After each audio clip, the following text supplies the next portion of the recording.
Come on. Get it. 17. They don't know me, son. Get it. 18. They don't know me, son. Get it. 19. They don't know me, son. Yeah. 20. You got some more in you. 21. Yeah. Get it again. Come on. We want to see it. Good. 22. Who's going to carry the boats and the logs? That's you, buddy. Come on. 23. Come on. 24. One more, David. Who's one more? Going to carry the boats? You're going to do it. You're going to do it. You're going to do it. You did it. Yeah. Who's going to carry the fucking boats?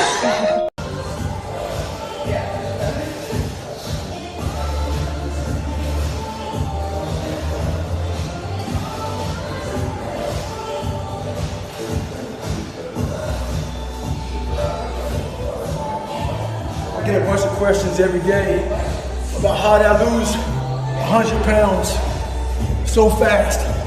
It's a simple answer. Stop procrastinating, stop wishing, and you gotta outwork your calories. If your calories are outworking you, you're always gonna be the person you don't wanna be. Get after it. Well, I'm a big believer in doing something that sucks every single day of your life. I believe it's a key component into strengthening your mind. Every day you're trying to find more of what you're capable of. And that's the big question. What are you capable of? Stop doing the things that you do every day. If you run every day, go swim. I'm not a big tire flipper, but flipping a tile, one tire for a mile, it'll definitely build something. So I'm all about callousing the mind. Do something that sucks. Well, I'm on my way back right now. I'm going a half mile out, I'm going a half mile back. One thing I found out in life is if you want to get better, do the shit that no one else wants to do. Do the shit that no one else is even thinking about doing. Do the shit that people think is fucking stupid. It makes no sense. Because all you're doing is getting better. I tell you right now, the more things you can do, get outside that zone. That zone is that zone that makes you feel good. The stronger your mind's gonna get. It starts getting used to doing shit like this. It's not fun. My mind's used to it. Well, don't get it twisted. It's not about flipping tires. I'm in Las Vegas right now and it's hot as shit. It's not about any of that. But what it is about is a lot of us give total control to life. We don't have any control of it. We just give all control to life. I do this shit every morning to prepare my mind for what life's gonna throw at me. A healthy body gives you a healthy mind. That's what it's about. So if you go into battle, you wanna go into battle with the right mindset, the right gear. In combat, you wear body armor. But what we do wrong is we don't strengthen our minds.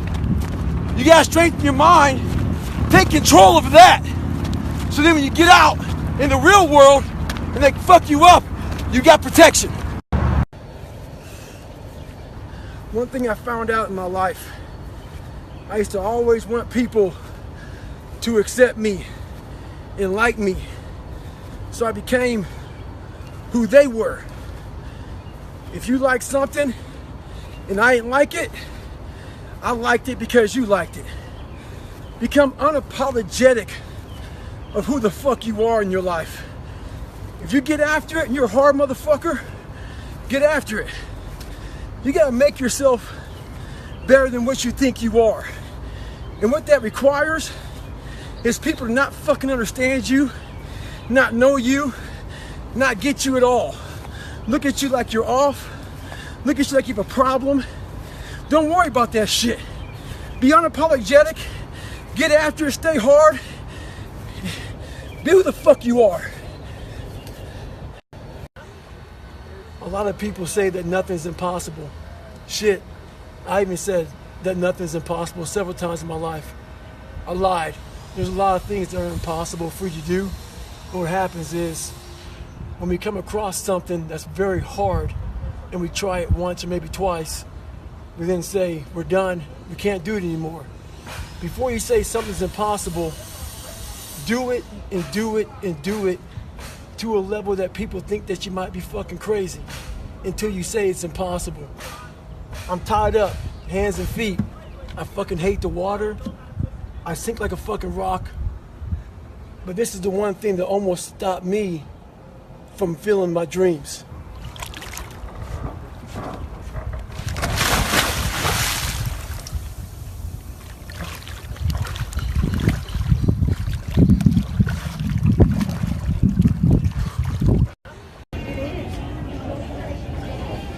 All right, so I'm in the Atlanta airport, and my goal is to do 1,000 push-ups a day for the next 30 days. I'm traveling a lot. I'm constant to go. I'm fighting fires, doing speaking gigs, trying to get my book finished up. I'm nowhere near gyms, stuff like that. So there's no excuses. Commercial breaks, wherever you're at, it's all about finding time to get it done. And the best thing about it all is you're in the airport, and most people nowadays are totally clueless and unaware that I'm in the corner doing push-ups because everybody's on the daggone phones. So no excuses in life, commercials everywhere else. Get it in.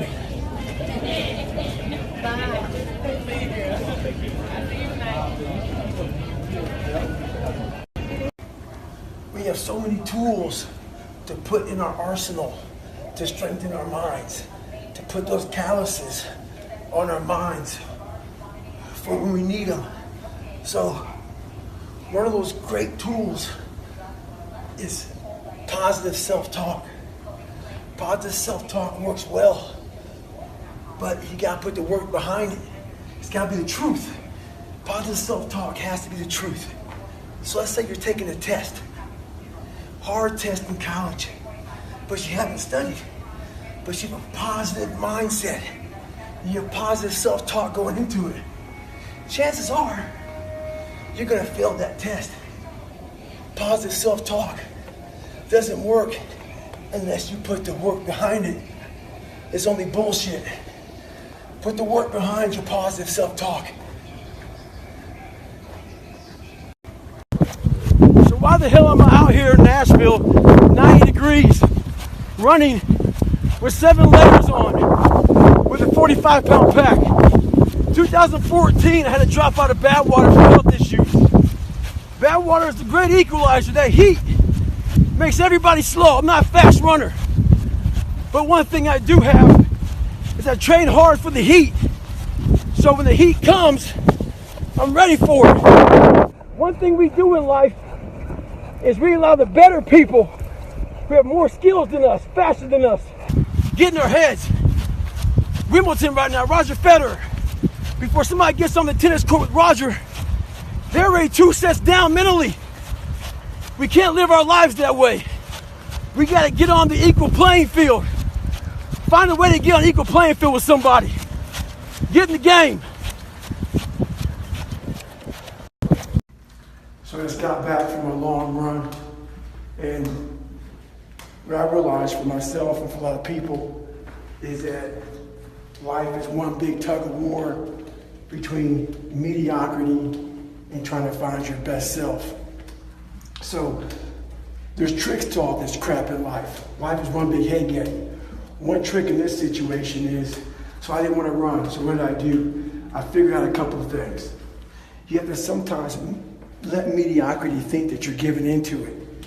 So I said, you know what, instead of going for a 20-miler, I'm just gonna go out for an easy 6 or 7.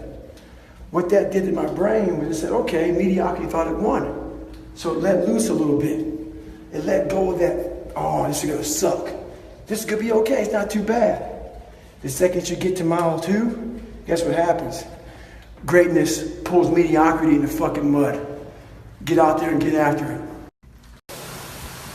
A lot of people ask me, Goggins, what the hell drives you? What keeps you going? Is it racist? Is it this and that? None of that shit. I'm gonna give you a quick story. 19 years ago, I was 300 pounds trying to find an avenue in to be a Navy SEAL. I called up 7 different recruiters trying to get in. One recruiter told me it was unattainable for me. 300 pounds, too big, out of shape, all this crap. What I did was I wrote his name down. I wasn't mad at him. I wrote his name down. People try hard to put their own dialogue in your head. He didn't believe he could be a Navy SEAL. So he's trying to put that crap in my head. Write those names down, those people, and the unattainable for them. Once you attain it, go back and tell them how you did it.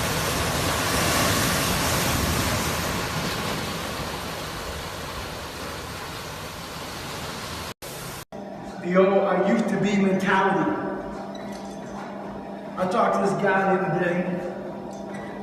He talked to me about how he used to run a sub 3-hour marathon.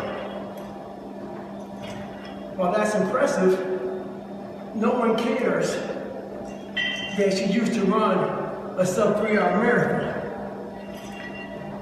The whole thing is, what have you done today?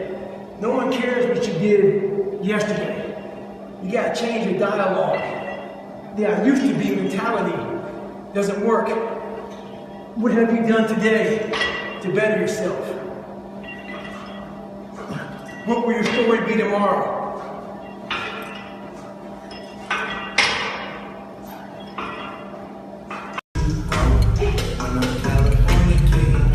So I never trained with music.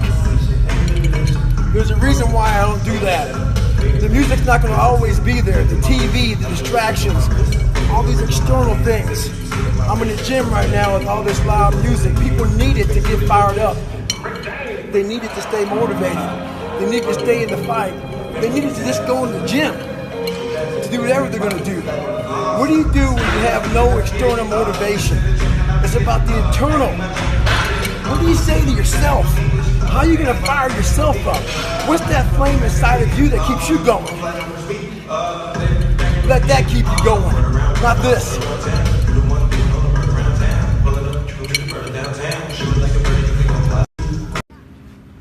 Here we go again. Same old shit again. Marching down the avenue. One more day and we'll be through. That signifies the end. It's a countdown in the military. It's a cadence that we use to keep morale up. When you're trying to get better in life, the grind's forever. There is no end. There is no countdown. As long as you're breathing, you gotta keep trying to get better. The refrigerator's never full. You've never arrived in life. Stay hard. Trying to finish up my book here, going back through memory lane. I'm back in Indianapolis, Indiana, where it all started for me. One thing important is that we all have these moments in time that either make you or break you, that can determine the rest of your life. The rest of your life can be determined by one simple decision. 19 years ago, 300 pounds, I was spraying for cockroaches. I made a decision to try to be a Navy SEAL. My whole goal was to go on this path every day after work and to run a mile to a mile and a half. This rock was about the 0.5 mark in my run. This rock was a moment that should have broken me. I got 0.5 into it. I weighed 297 pounds. I sat on this rock and I had a decision to make. I wanted to quit. I wanted to give up. There wasn't some inspirational quote. There wasn't nothing. It was me, myself, and it was freezing out here. I had to make a decision. The decision I made was to get up and keep on going. That one moment changed the rest of my life. Make the moment. Well, some of you read that I think about when it's hot outside, that it's sunny and 70. Well, it's fucking not today. It's the reality. It's about 90 degrees and 100% humidity. But who gives a shit? That being said, September 3rd, I have to have my book turned in. And what I realized, I'm reading this book a lot, but I realized I wasn't born this motherfucker. I made him. At the bottom of insecurities, fear, self-doubt, lies, was me buried in the fucking fetal position. How I got out of that was recognizing it, being honest with it, being truthful with it, and then fixing it. We like to live on social media with lies about ourselves, how great we are. Get to the source and fix the problem. The most important conversation you'll ever have is the one you have with yourself. You wake up with it, you walk around with it, you go to bed with it. Eventually you act on it, whether it be good or bad. There's haters everywhere in this world. Jealous bitches, people trying to get in your head. The one thing you got to understand is this: they're trying to infiltrate your mind. What a lot of boxers do to get away from distractions is they go away before a big fight. A lot of us can't do that. We have to be able to live amongst distractions and be undistracted. Stay in your own mind. Don't let them own yours.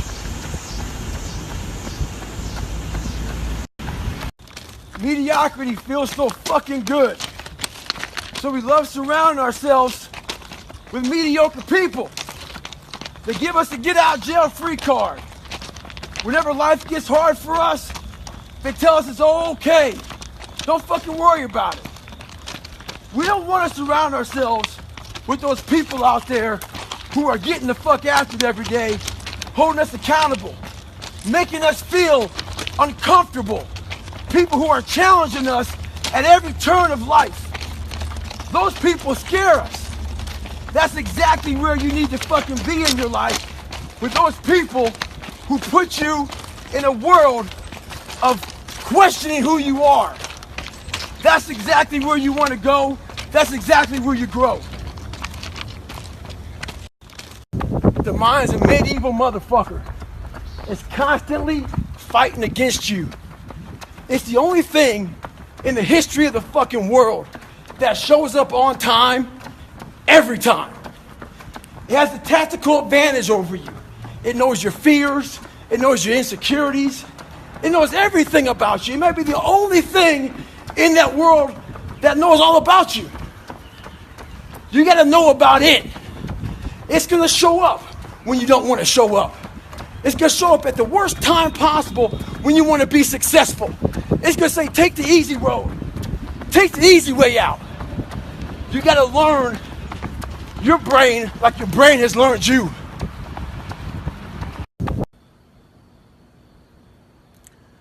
Well, everybody, it's Groundhog's Day again for David Goggins.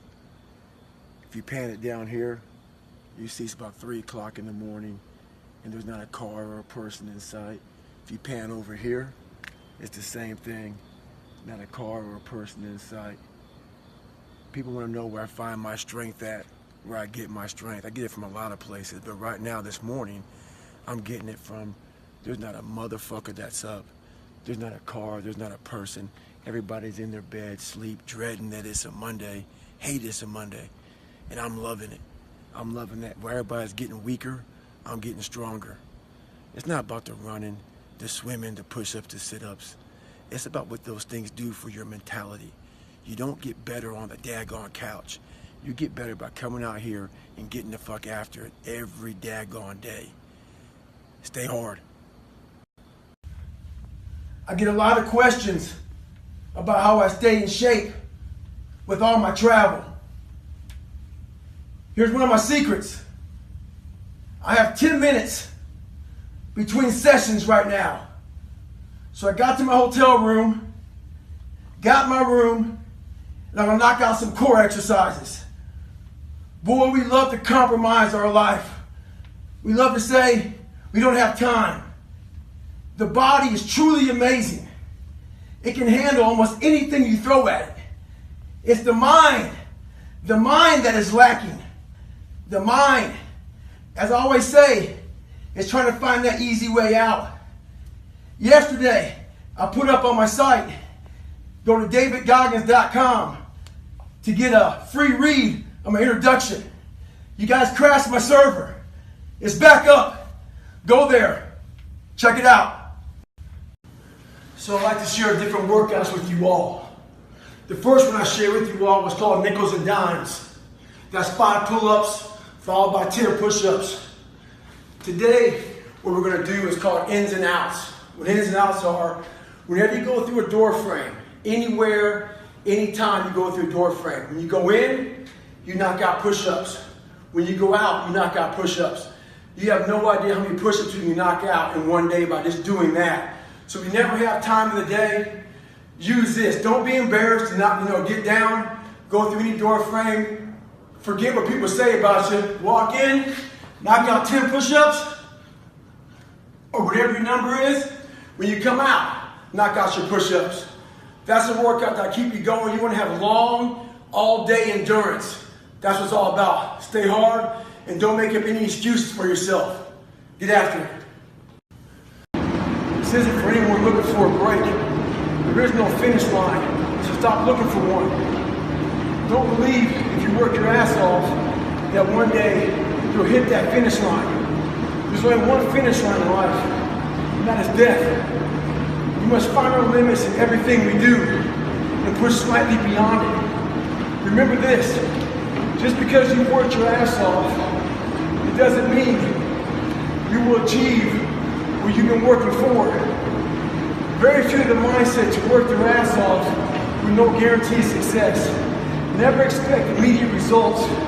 Have an endurance mindset. You're going to stay in the suck longer than anyone else. True victory comes when there are no crowds and no finish lines. The real victory is your willingness to work your ass off while no one is watching. Stay hard. So I'm out here in Eugene, Oregon. Just got through training with Cameron Haynes. If you don't know him, make sure you look him up. We did a 50K yesterday. A lot of people ask me about, how do you train for ultra marathons? The big thing is you gotta put some big runs in, followed by some medium runs. Yesterday I did a 50K. My legs were all beat down. Woe was me, tired, feel like shit. But guess what? I know, how about days off? One day, but not today. If you're training for a nice big race, get your legs all tired, mucked up, jacked up, where your mind and body say, I don't want to fucking do shit anymore. And guess what you do? You go out and get some more miles in. So yesterday, I did a 50K. Today I'm going to do a nice 15-miler, nice and easy. Legs feel like shit, but that's how they're going to feel at miles 60 and 70 of a 100-mile race. Get after it. Like I said, not today. Get after it. This is all about the quitting mind. So what's the quitting mind? So let's say it's day one of a job interview. We all know what that fucking shit feels like. You have your clothes laid out. You got your fucking food ready to go in the morning. You've been preparing for weeks and weeks and weeks. You show up and you bring your best self. You get the fucking job. Merry fucking Christmas. All right. After a couple months, you start showing up to work a little later. You don't look as good. Your clothes aren't fucking laid out. Your breakfast isn't ready. Your mind's getting softer. We do that shit with everything in life. When New Year's coming up, guess what? Don't have a fucking quitting mind. Repetition every day. Stay hard. There's a lot of people out there who suffer from low self-esteem. So when you suffer with low self-esteem, you allow weak people to get in your fucking head. So a good way to build that fucking self-esteem up is to get in the gym and change the way you look. And then that changes the way you feel about yourself. But the biggest thing about working out is sometimes the way you look may not be changing that fast. But we lose one thing. We lose the perspective of the training. The training is truly built on changing the mindset. When I was going through Ranger School, we had to do a lot of spot checks. A spot check is basically We don't have time to get all your gear laid out to make sure you have all your shit. So a spot check is maybe they'll check out 2 items. Maybe making sure you have your extra batteries, extra ammo, whatever it may be. The whole idea of a spot check is to make sure that you're staying squared away, because you don't know what kind of item they're going to check on. So how does that apply to your life? This is how it applies. You want to make sure you spot check yourself, make sure you stay dialed in at all times. It's also important to check, spot check your boys, your girls. Make sure that they're staying hard. Call them up in the middle of the night. Give them a call and say, hey, tomorrow at 8 o'clock, we're going to fucking get after it. Make sure they're staying dialed in.